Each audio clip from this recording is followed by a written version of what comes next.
What if an unexpected airborne injury ended your military career? What if after you were medically discharged, you began to travel the world in search of a purpose and that next step into the unknown? What if you had a roommate that urged you to write a piece of content for his blog, only to find that you really enjoyed it and the audience recognized your talent from the very start? What if an opportunity to write a piece for a long-standing military magazine presented itself and you put your stories out there for the world to see on a global scale? Meet Heath Hansen, veteran and journalist with Soldier of Fortune magazine, as we talk about his military career and journey to becoming a writer and voice within the military and veteran community. This is Veteran Success Story.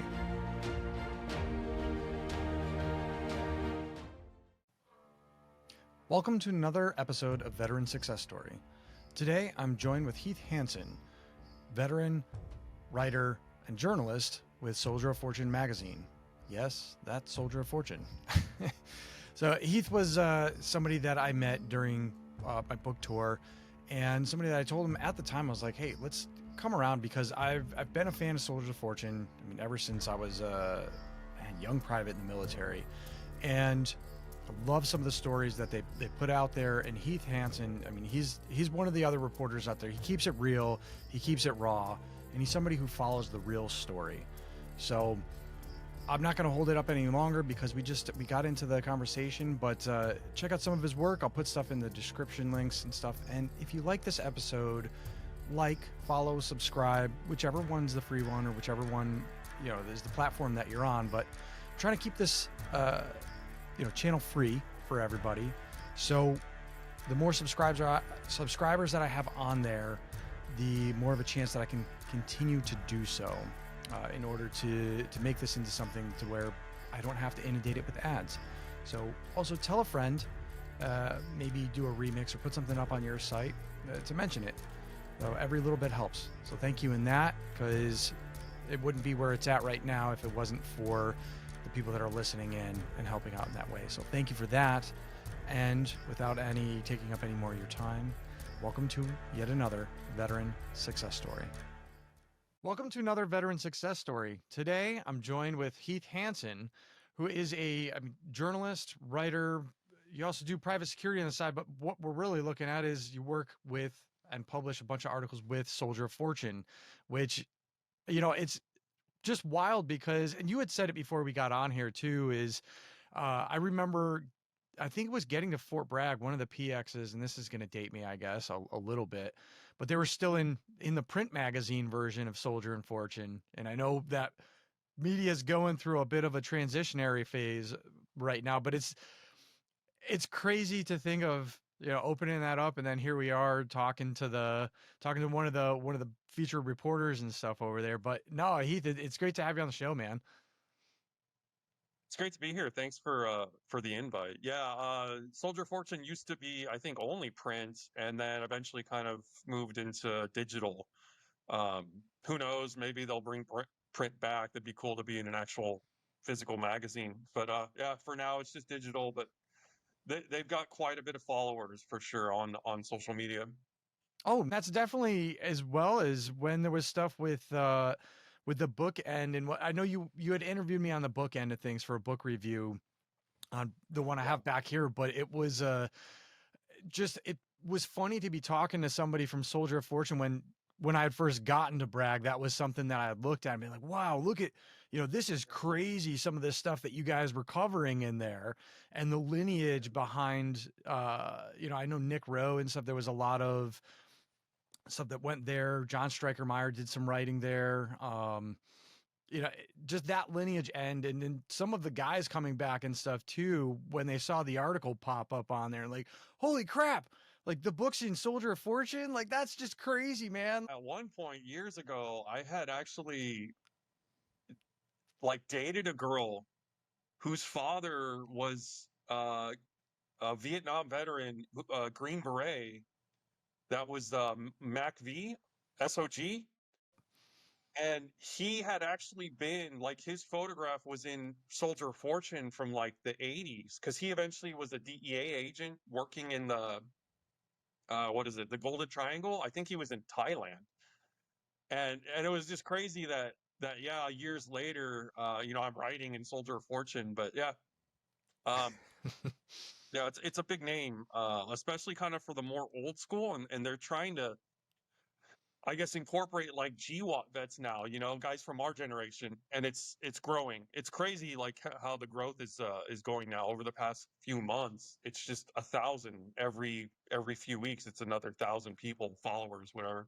Well, I think there's really, it says something for real hunger for a news outlet that covers something. You guys cover stuff down into depth, and it's not inundated by, um, and I'm going to be careful here not to say any names because some of these larger ones are out there and they're not publishing everything. Or, man, like the biggest one I see right now is that they're publishing, I guess, what we could really sell as content. It's not actual news, it's not a journalistic view of things, and it's It's clickbait. very much just what can we get clicks with, Yeah. and you kind of read some of this stuff, or it's just like a headline, and then you try to read, and there's just no content. It's just the headline, right? Yeah. So Soldier Fortune, I think, tries to actually, Susan is the owner and like chief editor. Um, she just won't run it if there's no like meat kind of to Yeah. it. She'll just be like, hey, bring it back when you have more. Or I've had a couple, two, three, four times when I wrote something up, and she was like, I can't run this. I'm like, oh man, we'll get, like it's interesting, right? But she's like, yeah, but it's not. You got to be able to verify some of this stuff. So yeah, it has happened a couple times, very rarely, but yeah, a couple times of the dozens and dozens and dozens that I've written. Occasionally it does happen that she's like, yeah, I can't run that, and it's fine. I mean, it happens. That's refreshing, if anything, because a lot of times out there you'll have them like rush the story through the newsroom. All right, let's get it to print. Like, let's go, and it's not done. It's not a complete product. It's not a proper piece of journalism. So to have that, and I think there's a hunger for that too. I think things are kind of changing in that side of things. The people are realizing that X amount is fake out there, and they're like, hey, we want the real story here. And it's starting to be clear to see. Yeah, yeah. I think it's kind of political because there's people that are like they want what they want to hear, Yep. right? But then there's people that want everything, and it's kind of like, yeah, I mean, it's good because you want to focus for who you're writing for, you know what I mean? Yeah. But at the same time, still tell the truth. But yeah, I mean, yeah, I don't know. I was talking to somebody recently about like fallen soldiers and taking pictures of not the bodies, but the coffins that are draped with the American flag. And some people were like, no, that's terrible. You shouldn't be showing that. And I'm like, I totally disagree. Like showing a flag draped coffin, in my opinion, it's kind of a nice way to show the reality of war. Yeah. But other people are like, no, they should just show the dead bodies, that have been blown apart. And I'm like, no, I don't agree with that. I mean, that's everything, right? But I feel like it can be disrespectful to the fighters that have been killed. But that's kind of in the middle. That's kind of the middle ground between the two, because it's a dead body and they're serving the United States, right? But it's like it's the reality of war. People die, right? So yeah, there's people like on both sides that, yeah, you kind of got to find the middle ground. But yeah, I remember reading an article back in the beginning of the GWAT, and I think it was like maybe it was George Bush's mother that was talking about it, but she said no, it's inappropriate. And I just remember thinking, I don't know. I think it's kind of an honest and you know I don't know what's the word. It's not like it's not dishonorable towards them, and it's not too graphic, right? But it shows the truth. Yeah. I actually faced that recently. That episode actually, it really hit me hard. That's the one that and I know these are pushed out to when they air. but it was an episode with Scott Deluzio, who he ended up losing his brother over in Afghanistan. They were both serving together, and Oh, putting that story and then presenting it in a way. I was putting together the introductory, the trailer, if you will.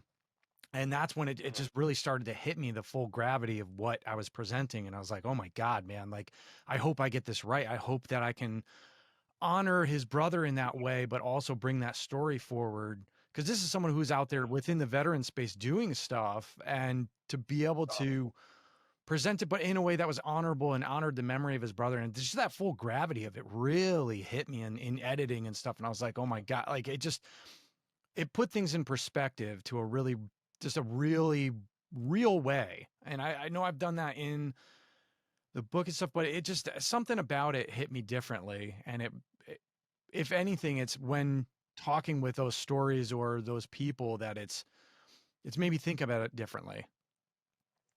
yeah, yeah. I remember hearing because you remember Pat Tillman and his brother. They both served in the same. I don't know if it was the same company, probably the same company, but different platoon. But yeah, I remember when Tillman was or Pat Tillman was killed. Just thinking, damn man, his brother must be going through a lot right now. And it's crazy because when I was 82nd Airborne in Afghanistan, I was Charlie Company, and my brother was also 2nd Battalion 504 Bravo Company. We were there together in a different company. And I remember I was about to roll out on a mission, and somebody was mentioning, like one of the squad leaders was talking to the PL or to the platoon sergeant or something, and they were like, "Hey, did you hear about Bravo Company last night? They got into a big tick, and some guys got wounded and blah blah blah." And I was like, "Oh shit!" I remember thinking, "Dude, I hope my brother's all right." Yeah. But it's a pretty unique situation because not a lot of guys in your company have a or in your your battalion have an actual brother serving alongside them. Yep. So yeah, that must have been a yeah a tough one to like put together and try to remain totally respectful. But yeah, you understand the depth. Yeah, it really does. And matter of fact, you cover a lot of this hard stuff and everything in Soldier of Fortune. I mean, you're constantly facing that end of things and presenting the story the right way, but also in some of these, in a respectful way too. But let's actually back up a little bit and talk about kind of your path to service within the 82nd. I know, a fellow 82nd guy. You were 504. It's 508. I was also 504 at one time, and then I can't remember the last one. I think it was Nope. 507. Yeah. Very brief time. I was supposed to be cut over to Lurs. There was a whole. I have a little bit of a gray area within.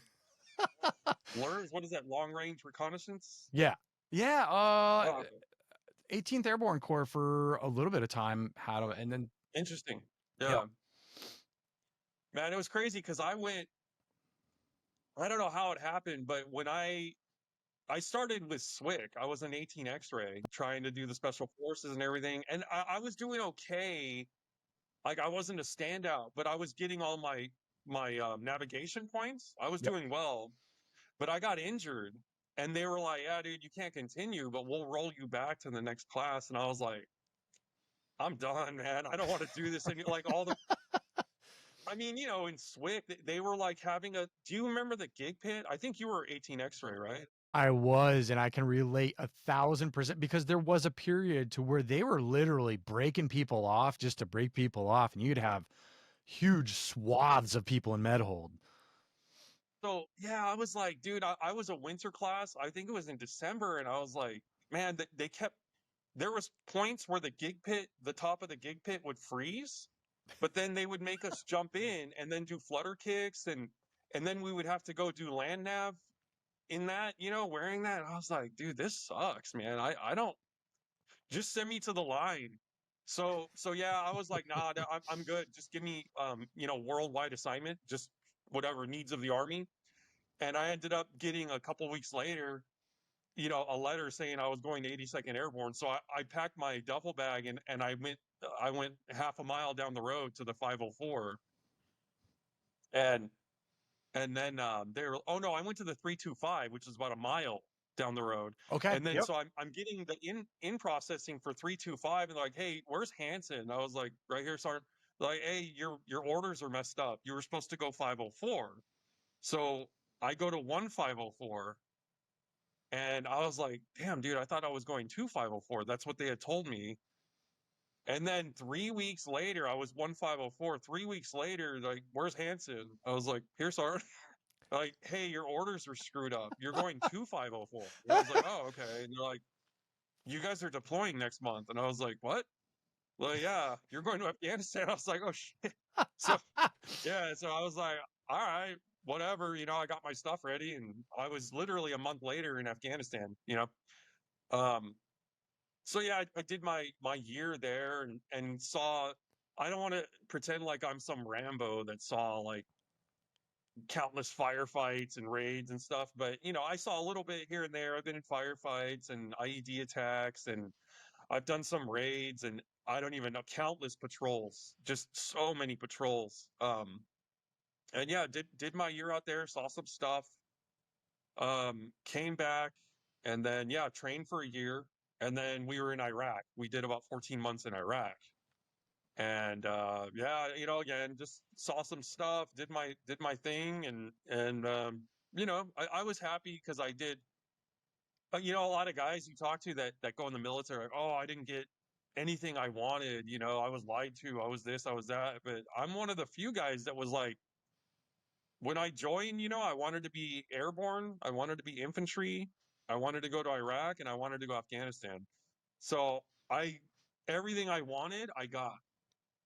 And you know how it is. Some guys only go to Iraq, or they only go to Afghanistan. They'll do 2 or 3 deployments to one or the other. Yep. Or some guys will get sent to like a training unit, like a JRTC unit or the NTC unit. Guys are like, dude, I signed for 5 years, and all I did was go to a training unit to get guys ready for combat. So yeah, I'm happy. I'm very happy with how everything turned out for my career. I did everything I wanted to, and I'm in one piece. You know what I mean? I had a parachuting injury. I fractured both my legs, but So whatever. I can still walk. You know what I'm saying? So it's all right. just a rough landing. Yeah, man. It was a nighttime combat equipment, and I was the 240 gunner. Oh, And I'm a big guy. I'm about, well, at the time I was probably 6'5" and probably 235 pounds. yeah, that's a And big then, dude.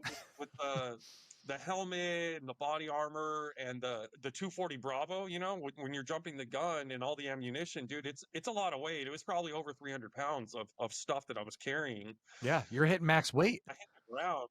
It hurt. It really hurt. And yeah, I can't. It was funny because I continued the mission. I completed the mission, but I was telling my squad leader, like, my legs are hurting. They're killing me. They're like, well, whatever. You can walk, so you're fine. I was like, all right, whatever. It was like 2 or 3 weeks later, they had given me an X-ray. Like, we don't see anything, but it kept hurting. And finally, they recommended me for a bone scan. And when I did the bone scan, they saw the fractures. They were about halfway through my bone. And yeah, they never healed. I don't know. They just never healed. And yeah, whatever. But I still, it's funny because I signed for 5 years as a SWIC guy. Um, you have to do, it's a 5-year minimum. Yep. So I ended up getting med boarded out, but instead of doing 5 years, I did like 4 years and 11 months. So I still like basically I did my whole time. Right. And then I completed 2 deployment. I did the full 2 deployments. It wasn't like I went home early or anything. So really, it was just like an extra month of training time that I missed, at the very end of my career. But who cares? It doesn't matter.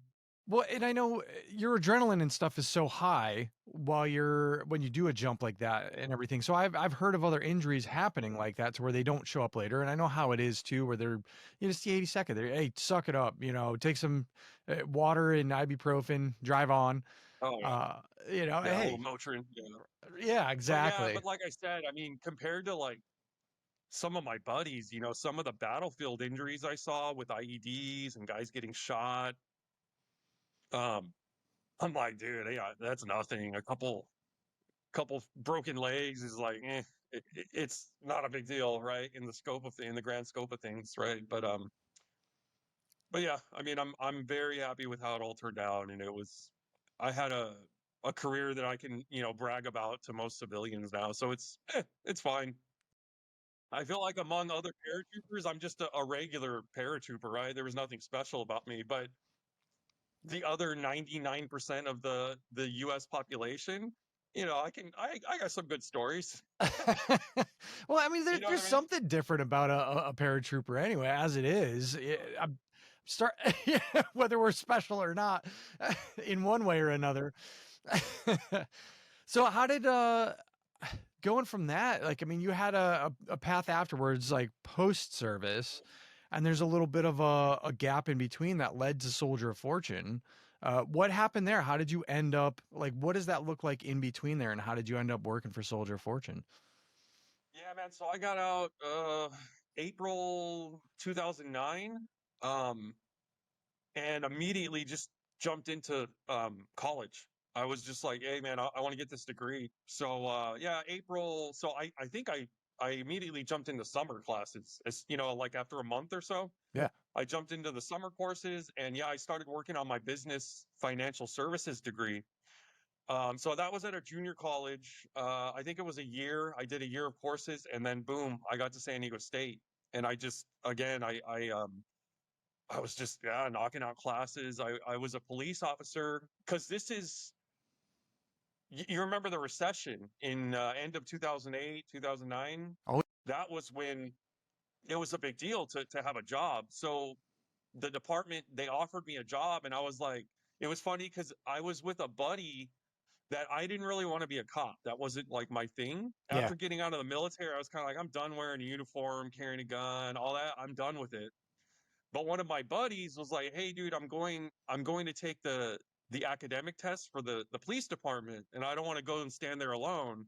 So he's like, "Hey, just sign up so we can go and just, you know, talk and while we're waiting." I was like, "All right, whatever." So I went and I passed the test, and then they invited me to do the physical fitness test. I passed that. And then they invited me for like the polygraph. And then I was like, okay, this is getting serious, right? Like they're actually really considering me. So I passed the polygraph, and then my buddy ended up failing the polygraph. Oh, And I was like, damn, dude, like I wasn't even looking for this job, but I'll take it, right? We're in a recession. So yeah, so I got hired by them, and I was concurrent. At the same time, I was a police officer. I was also going to San Diego State.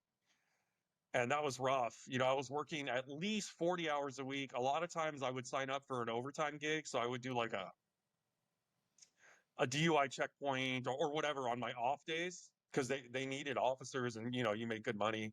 But then I was going to classes too. So yeah, that was a rough couple of years. But yeah, I made it through. I got my degree in business financial services, and ended up leaving the department a few months after graduating, and I was working for like a mortgage company, and then I was working for doing some like real estate stuff, and I was like, wearing a suit and tie and answering phones and on the computer, and I said, man, this sucks. I don't I don't like this at all. wasn't what you thought it So I ended was. up yeah, you're making money and everything, but it was not fun. It wasn't for me. Yeah. So yeah, I ended up my sister and I we booked a trip to Europe, and we backpacked. She only did it for, I don't know, 10 days or 14 days, but I ended up doing 2 months in Europe just with a backpack and just jumping on a train. And I went to 20 different countries. I don't know. I don't know what it was, but it was just like, it was fun. And I realized, damn, I kind of like Europe. It's cool. Some good looking women out here. And, like it's fun to see all this history, because the United States, we don't have nearly as much history as Europe, or at least documented history, like maybe in Boston, in New York, you have that. It goes back, what, 400 years or so. But, you go to Rome, and this is like 2,000 years old. Yep. So it's really incredible to see all these things that you've seen on TV and in encyclopedias and whatnot. And then you see it in real life, and you're like, wow, dude, this is awesome. It's awesome. So, yeah, eventually. I was in the United States, and I met my wife, who's from the Netherlands, you know, like outside of Amsterdam. And Wait, yeah, you met we her in the started. States though? I met so she was working on her PhD, and her supervisor, I don't know what they call it, supervisor, I guess, Yeah. said, "Hey, we have an opportunity. If you want to go teach math over the summer in North America, you can go, and we'll fund it."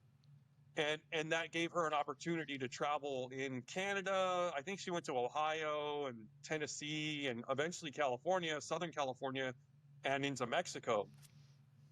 So yeah, we met when she stopped in San Diego. We met and hit it off, and we stayed in touch. And then, yeah, man, I guess the rest is history. So next thing you know, we got married, and I moved in January of 2019. I moved to Amsterdam because she started working after completing her PhD. She started working as a consultant, and and you know, for me, you know, I was working security gigs or whatever, and it was like, eh, she has a career, you know, I have a job, Yeah. but she has a career, so let's go to Amsterdam. And yeah, I've been living there kind of ever since.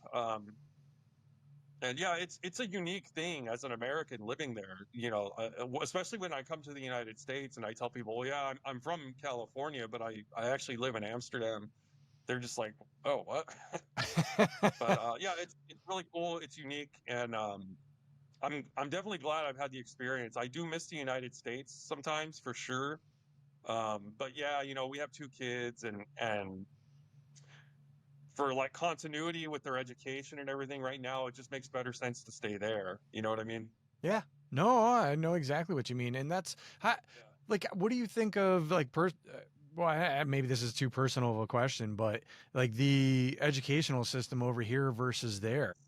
I don't know, man. It's weird. So over there, I'm not saying this is a good thing or a bad thing, but over there, kids don't have homework until I think seventh or eighth grade. What, like until they're 12 or 13, that's when they start doing homework.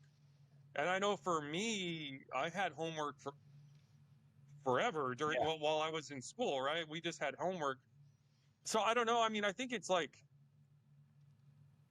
I don't know. I mean, the thing about the Netherlands and a lot of Western Europe is that they're known for being highly educated. So I think, yeah, I don't know that it's necessarily a bad thing. I know that the kids are, you know, when they get out of school, they can just go play. And I personally, I believe that a child's ability to play, that ends up just being beneficial later, for sure. I think that, you know, that being able to bring those to build those social networks is a Yeah. really good thing.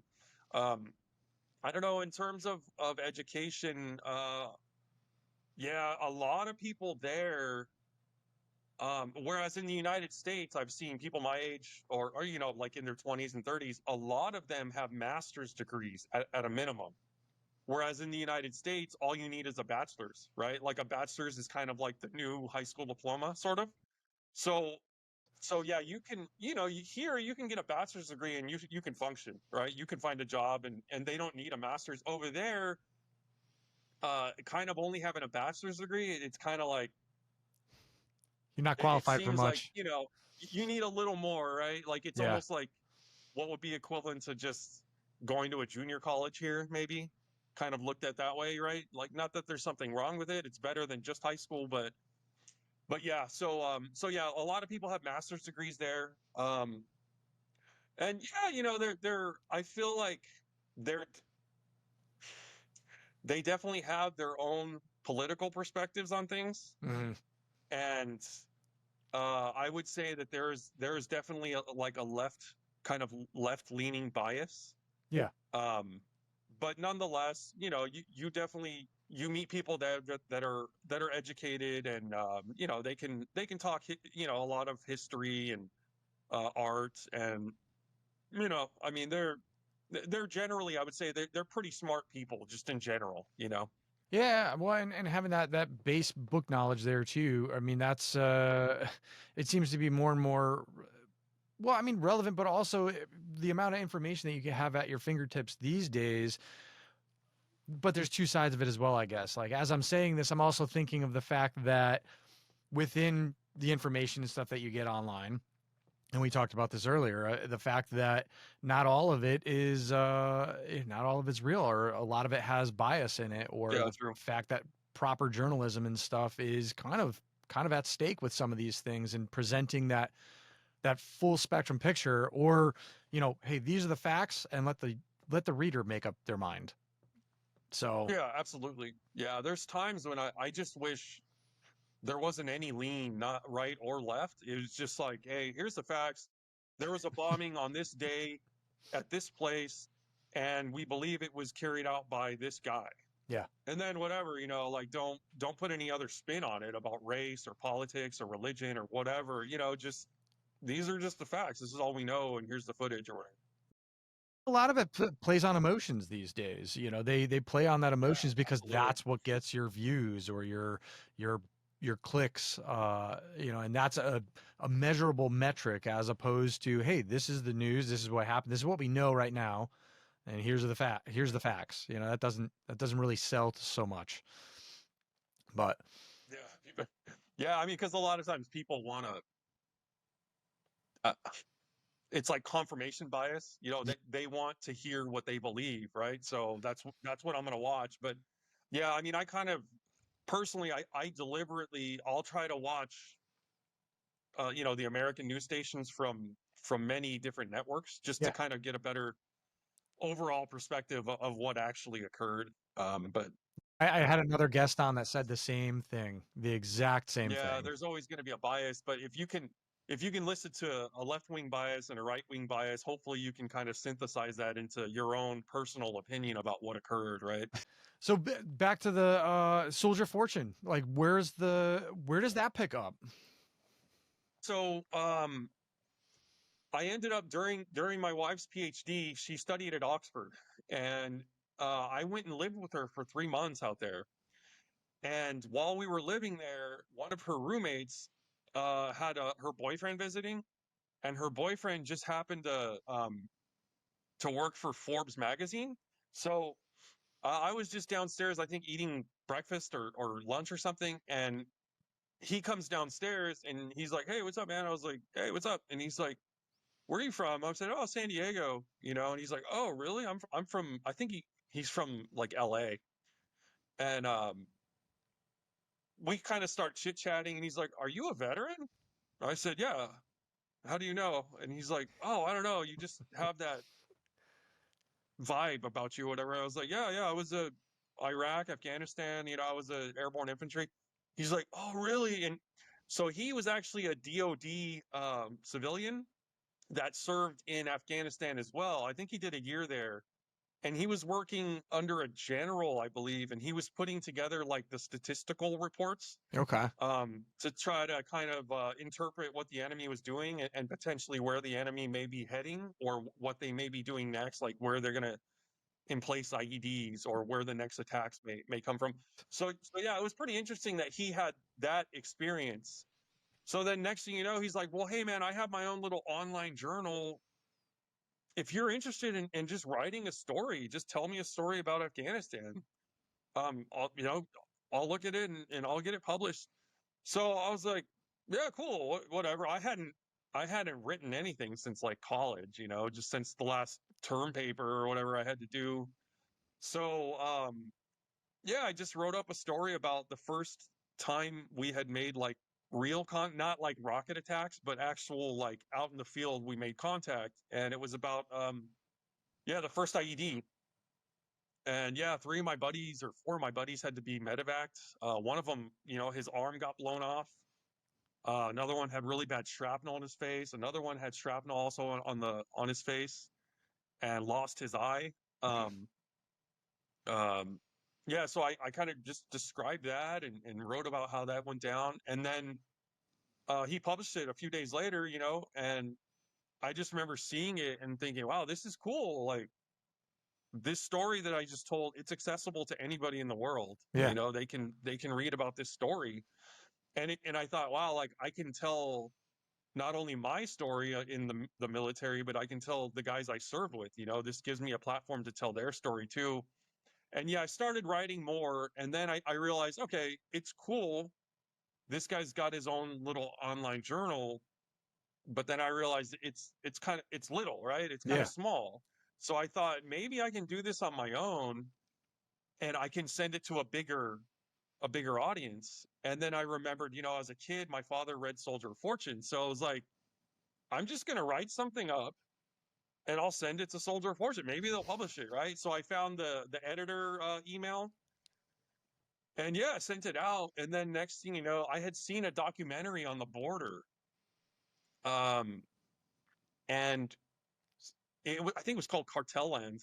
And one of the Okay. guys that they interviewed, he's like, it's not a militia, but it's a group of guys that like get together and they go down to the border and they just observe and report what they see, and then they give it to the feds, right, to the border patrol or the sheriff, the local government, whatever. So I just um connected with him on Facebook, and I was like, and he happened to be a former 82nd Airborne paratrooper too, I think in the 80s. So I was like, hey man, I'm a former paratrooper. I did Iraq, Afghanistan. I was 504. I've written for Soldier of Fortune. I'm wondering if I can come out with you guys for an operation, just to write about what I see. And he's like, yeah, sure, come on out. So I packed up my vehicle and I went out to the mountains for, I don't know, a week or whatever. And yeah, like they're all like out there wearing like the camouflage and everything. And yeah, it was crazy because we're doing like, I was going out with a fire team, or not really a fire team, but just kind of a little going out with a couple, two or three guys Yeah. onto Small an element. OP. Yeah, very small elements. And we would go up to an OP, and we're just watching cartel. Like, it's crazy because you're out there and the cartel is there just 100 meters, 150 meters from the border. And they've got AK-47s and they've got pistols, and they're on top of the hills, like in a bunker complex. Oh, And I'm like, this is not Mexican military or Mexican police. This is this drug cartel fighters yeah. that are just in the open. They own that area. And yeah, like here I've got pictures of it and video and stuff, and I just thought, man, it's just crazy, right? Like, but you don't see this stuff on like CNN, like they don't cover this stuff. And eventually, I had guys that were so there's a difference between somebody who's just trying to enter the United States illegally, what they carry.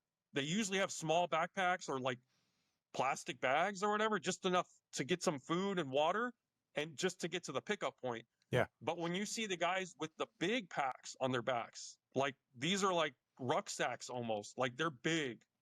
Those are the guys moving dope. And you'll go there and see them as they're lining up on the border wall.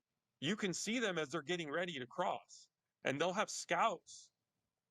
They'll already have cartel scouts on the north side in the United States that go up to the mountain, and they're scanning the hilltops and the mountains to see when border patrol's coming.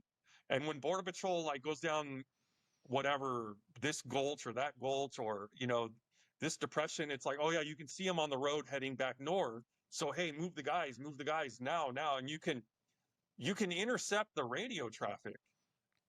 So it's like crazy, right? It's just crazy stuff that you see out there. Yeah, and then boom, like you've got 10 guys with packs, they're crossing in. Yeah. So yeah, I mean, it's pretty awesome, some of the stuff that you're able to see out there, and you realize, this is kind of its own little war zone. Some of these dudes are carrying AK-47s, they've got pistols, knives. They're ready, right? They're ready for a fight. Um, so yeah, started writing about that stuff, and yeah, those articles did really, really well with the Soldier of Fortune audience. Um, and then yeah, I started writing more and more, and then some of it would be like combat stories from my own personal experiences in Iraq and Afghanistan, or parachuting stories, and Yeah.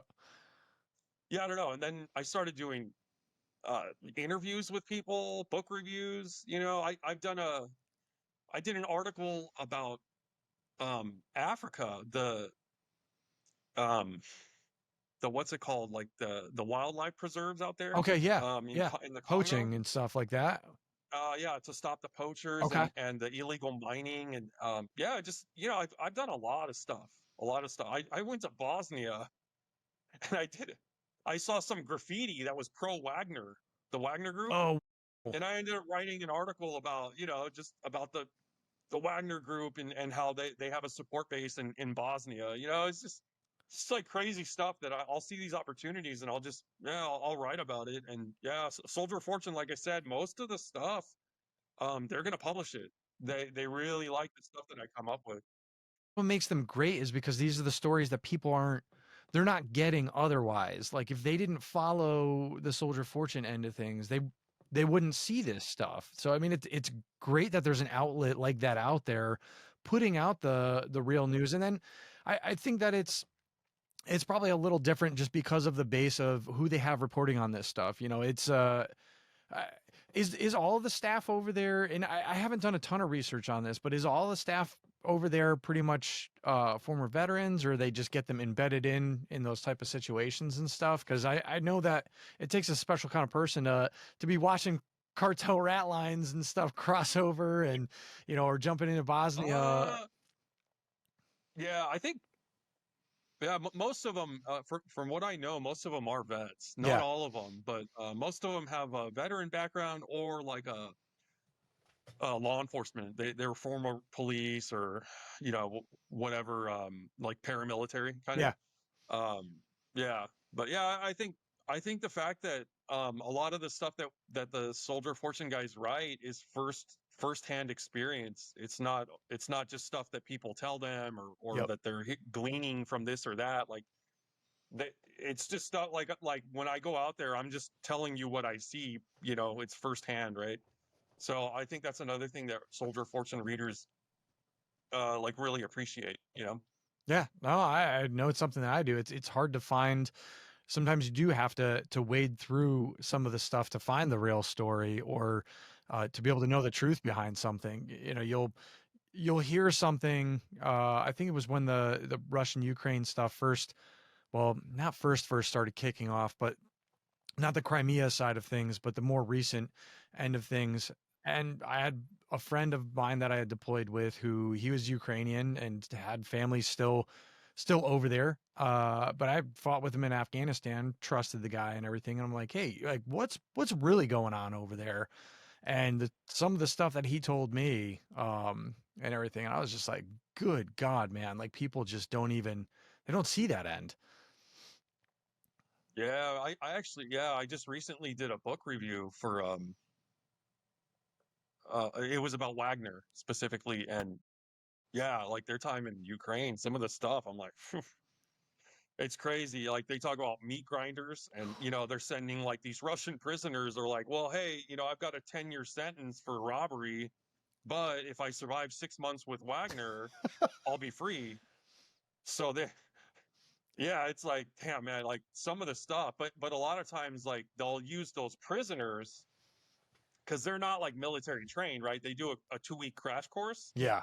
and then they're just sent to the front lines. And a lot of times the commanders send them in as into a meat grinder, Oh, but that's to kind of loosen up the enemy or the Ukrainians, right? So after they find out where the Ukrainian positions are, then they can call in artillery and then have follow-on forces go take them out. So they just use them as pawns basically. yeah. And if you happen to survive, great, good for you. Just do your half a year and then you're back, you're going home. But I feel like the mortality rate is very high amongst those guys. Would definitely see it. I mean, that's you're taking your chances there, and that's at the same time too is you're looking at someone that desperate, doesn't have the training. This is how you end up things like war crimes, and it's not even Oh yeah. man. Yeah, I mean war crimes there, it's just I feel like they're very common. Yeah, it's but who's gonna stop them, right? Yeah. Who's gonna go there and stop them? It doesn't matter, right? Like they can do whatever they want. It's not like Yeah. they're gonna send a local police force to the Russian front line to go arrest some Russian guy for executing a Ukrainian prisoner, right? It doesn't Well, it's just and not gonna happen. the extreme history of hate there as well between the two. So I mean, it's kind of understandable as well. Not understandable, but it's understandable to see where that escalates to when you're looking at things like where they're talking about death squads and, the atrocities on one end, to where maybe there's some guys that surrender, and whether the Russians or the Ukrainians, either side, it happens on both sides, to where, Yeah, yeah, for sure. But yeah, like you uh, hear about this stuff yeah, and you think, at least I think, man, I'm glad I served in the American Army, where like not to say this stuff never happens, but it certainly doesn't happen with as often in the American side as it does on the Russian or Ukrainian side, man. Like they hate each other. They yeah, really, really do. yeah. I Uh, definitely say we're set apart on the morality aspect of it, or at least in that way, yeah, to and where you look at it, humanity. even how they treat like the dead bodies Yeah, in the United States, when we have a dead American, we cover the body, and we will put the body into the Humvee, and then we drive it back, make sure that it's taken care of, and there's always another soldier there with the body. yeah, It's very like respectful. There, they'll just leave the body on the street. yeah, They'll leave the exploded vehicles and stuff. They're just left right there where they were destroyed. And it's crazy because I remember you probably saw this in Afghanistan. You would see, like, we would be going down a a trail or a road, and there's just some old Russian or Soviet, tank that was destroyed, and like, whatever. You don't see a lot of that. A lot of American equipment and stuff when it's destroyed, we recover it. yep, We don't want all of our stuff just left out there for the enemy to see and to take the technology, like whatever technological advance they can from it. But yeah, like over there it's just nothing to see a bunch of old Russian tanks and stuff that were destroyed and left on the road. And like, oh, well, who's gonna clean it up? well, that was what was it, Poland recently? They had somebody, I guess what is it, a T-55? It was caught running through the streets of Poland in a T-55. Yeah, I saw that video. Yeah, it's crazy, right? It's Crazy stuff. absolutely wild. I can't even imagine. Like, I mean, just what in the hell? But so, I mean, what's the if someone were to, I guess, start down that path, you know, uh, what's your advice? Just start writing. I mean, immerse yourself into it, reading. Yeah, yeah, like I mentioned earlier, I don't have a background in journalism. Like Yeah, my education is not in journalism. But yeah, you kind of just like it's kind of just the more you do something, the better you get. And yeah, I've looked at some of my writing from a few years ago, just like for whatever reason, I would check it out, and I just remember thinking, oh man, I should have wrote this instead or that instead. So now my writing, I feel like it's a lot more concise and it's just clean, right? It kind of flows better. But yeah, I would say just do it, right? Like what I did, just find kind of your little niche and then just focus on it and write and write and write and send it out to big publications. Maybe you get lucky and they'll publish it, yeah, you know? And yeah, you're not necessarily going to be making money, but like eventually that could come, yeah, but yeah, I mean, just kind of get your name out there and just send it into to if you like to do hiking and you like to do hiking trails, maybe send it into a magazine that focuses on like outdoor life and stuff like that, right? Or tactical stuff. Yeah, like something. There's lots of like kind of veteran owned things that have that they focus on weapon, or you like to shoot guns, do write up about like, oh yeah, I just got myself a new Glock, and here's how it feels. Here's the aesthetics, and just write about something that you like, a topic that you like and that about. Because I can sit here with you, and me and you can just talk about the infantry. yep, We know the acronyms, we know the deployment, tempos, and we can talk, right? So like that's why I was like, well, I'm going to go down that way, and I can talk police, I can talk security. I do security stuff, so it's stuff that I know about, stuff that I'm comfortable talking about. It's not stuff that I need to go look up oh, what is this definition? Oh, what is he talking? No, like I can just sit here and BS with you, and we just know the lingo. You know what I'm saying? Yeah. So I would say for anybody interested in that stuff, or interested in writing, kind of find your niche and then develop it. You know? It's like what you were talking about before on how that you can expound on something. So here's someone who's like let's write something for, would you write something for my blog? This small time blog on something, and you sort of found your way into it there. I mean, is that really what ended up lighting the passion for writing about this stuff in there, is just seeing like, oh wow, like this, people are listening out there. I put something Yeah. out there. Yeah, I mean it's crazy. Like some of the stuff I write, some of it doesn't get a lot of attention. I think that part of that's just the algorithm, but other stuff I'll get hundreds of thousands of views, and I'm like, wow, man, like this little 2-page article I wrote Yeah. has reached thousands and thousands and thousands of people. So it really I don't know, motivates me to just do more. And it's crazy because I try to write about stuff that matters to me, like veteran issues and like border security. Those are big things for me. So yeah, it's really like it's a motivating factor to write about that stuff. Yeah. The If I was trying to write about horticulture, I don't know anything you'd about be that, lost in right? the That's sauce. not a passion, Yeah. right? You need to, like, guys that are interested, they need to write about stuff, even guns. I know kind of typical American military weapons, Yep. right? But if you start showing me Russian weapons or Chinese weapons, or I don't know, just stuff from other manufacturers, I'll be honest, I'm not that familiar with it. Because I don't consider myself a gun nut. I have a couple guns, but it's just the stuff that I carry on duty, Yeah. or it was stuff that I knew from the military. But Yep.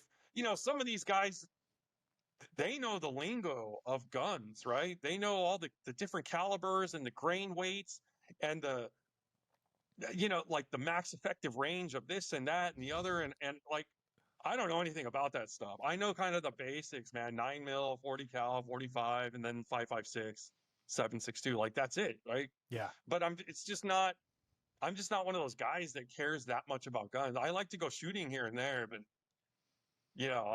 I know guys that they've got like 100 different guns. Oh, Like no joke, they have like 100 different guns.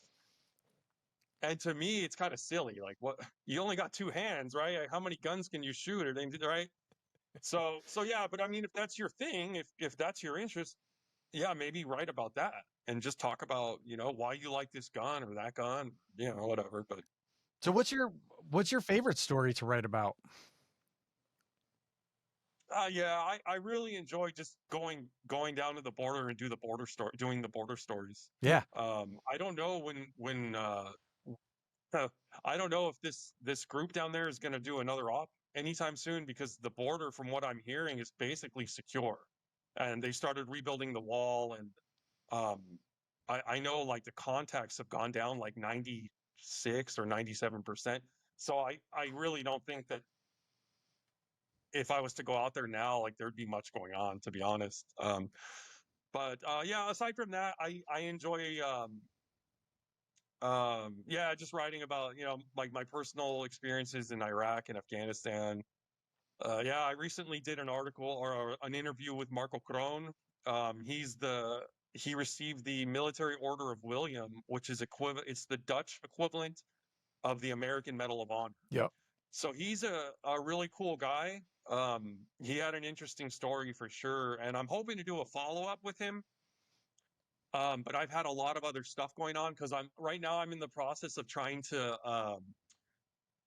get my Dutch like passport. Yeah. So I've been actively studying Dutch for the past few months, trying to pass all these tests. So yeah, I've had other stuff going on, but yeah, I passed everything now, so now I can hopefully start concentrating on writing more again. But yeah, the book review I did on your book, that those are always fun too. And I usually get a free book out of it. I have a nice little book collection with all kinds of cool books. Um, yeah, I'm looking forward. I don't know when your next book's coming out, but I'm looking forward to reading it. That's actually, I was gonna say, I know like from mine, like after there in mine, at least I talked about there was another company that was across the river from us and was actually another platoon. It was Second Platoon Oh Charlie yeah, Company. Did I tell you yeah, about yeah, it? yeah. Devil's Playground? I want to say you sent me an excerpt from it Huh? a couple months ago. It was just two, three, four paragraphs, and yeah, I just like yeah, I thought, wow, that's some good writing, really good writing. Yeah, Andrew has a gift there, and that is I'll have to talk to him, get you two linked up and get you a copy of that because those two they really go hand in hand, quite honestly. Just the fact that um and there's more yeah. stuff that's coming down the road from it, but we're talking about possibly doing a collab for a follow up and getting something in the works that's a lot bigger of a scope. So I'll keep you in the loop for it. Yeah, if I can, I mean, I wasn't there with you guys, but if I can be a part of it, that's great. In any way, even just writing a book review, that'd be cool. I don't know if you want to include this, but I'm doing a parachute jump in Florida. I came across this group. It's called Phantom Airborne Brigade. Okay. So these dudes, they're all veterans. They're all American veterans. And if you can prove like you went to jump school, you can join. You have to have airborne wings though. And this is just a group of veterans that do round canopy jumps, like static line Oh, jumps. So in about 2.5 weeks, I'm flying out to Florida and I'm doing a jump into a lake. So they do land jumps as well, but I mentioned that I broke my yeah, legs. bad So I'm experience. Yeah. done. I'm done with land jumps. But I was like, dude, if I can do a water jump, I'll do a water jump. Hell yeah. Nice.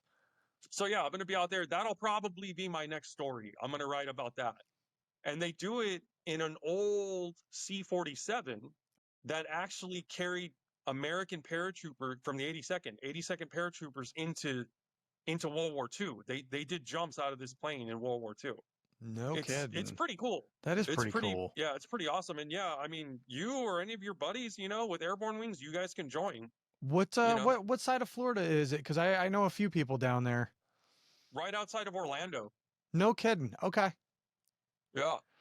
Yeah. So I just came across it and it's crazy because I was like, hey, I just saw your organization.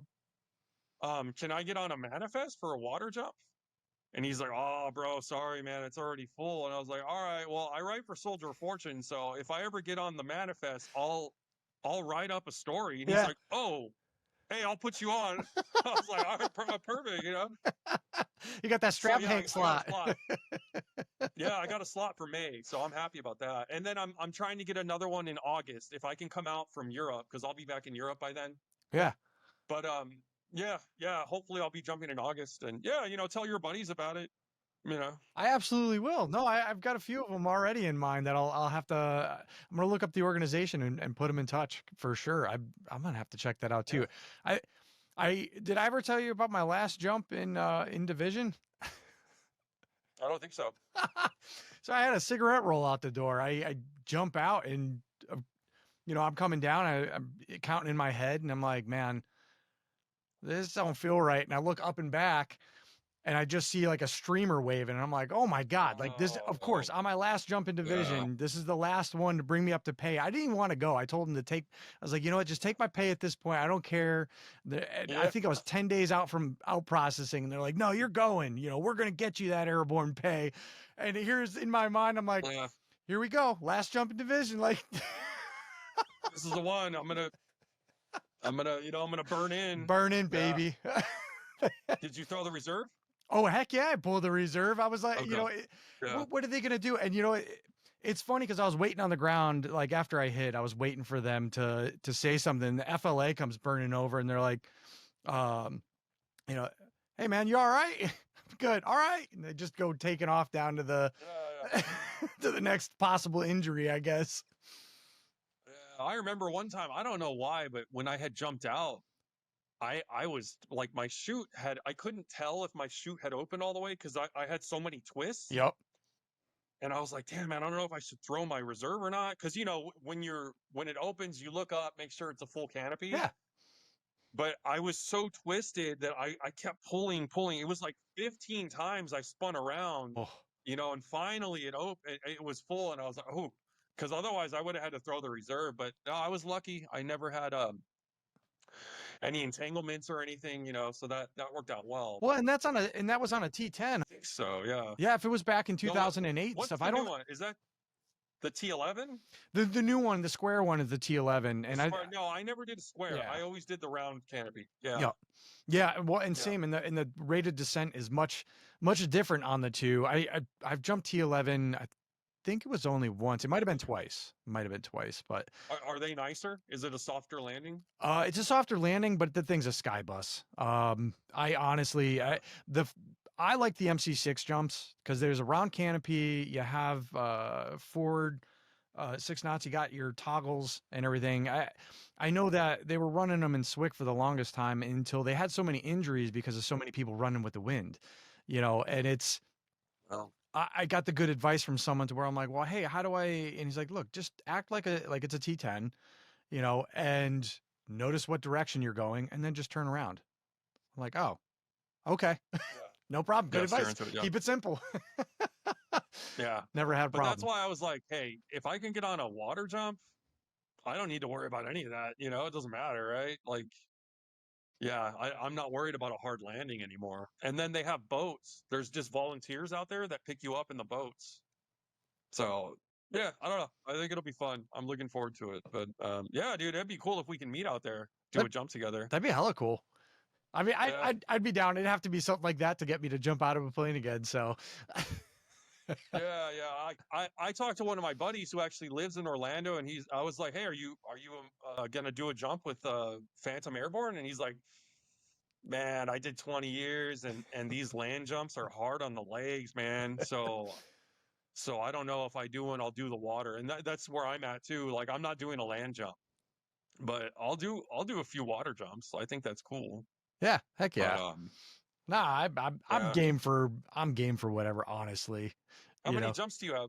Oh man, I think I have around 40 something on my actual jump log.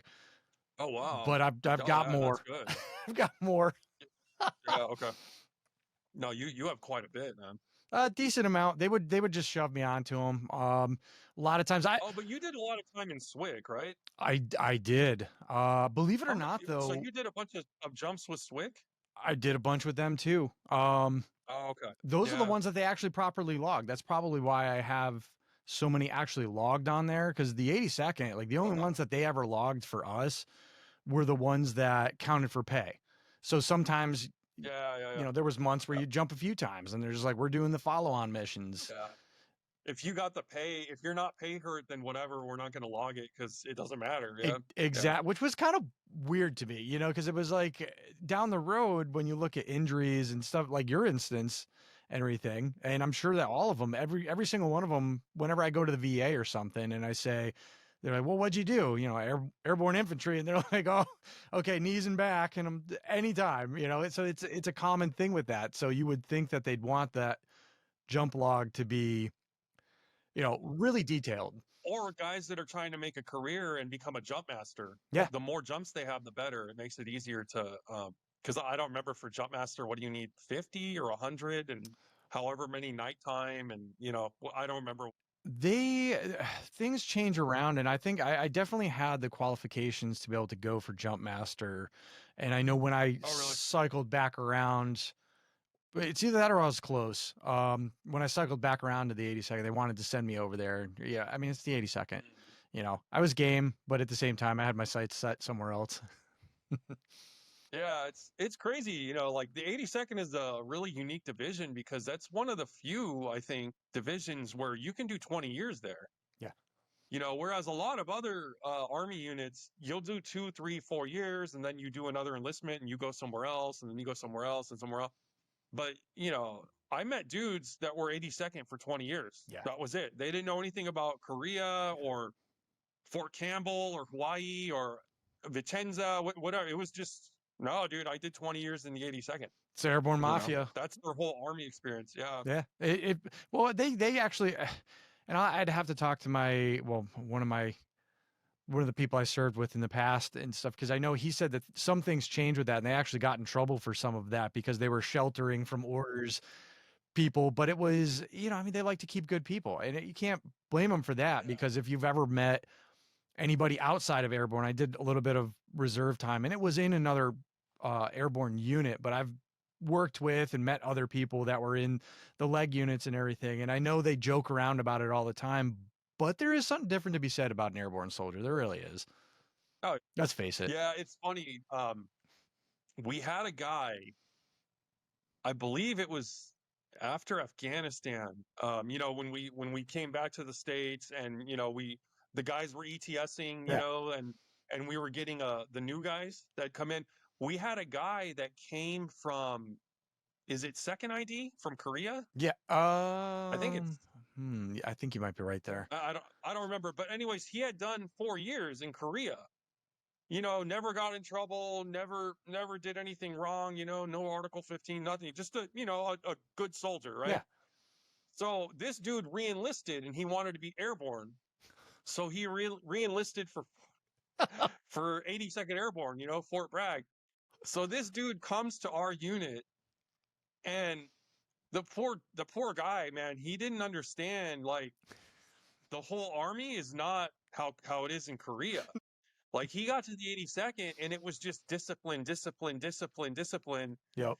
And, dress right dress. And, everything was just, this is Army, this is 82nd Airborne. Yeah. Our attitude is like, we're the best, period. We're the best. We do it right.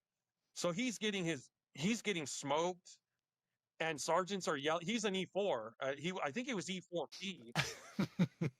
And so he was our NBC guy. Oh. And this dude, like I said, never got in trouble, never been in trouble his first 4 years. He got to the 82nd.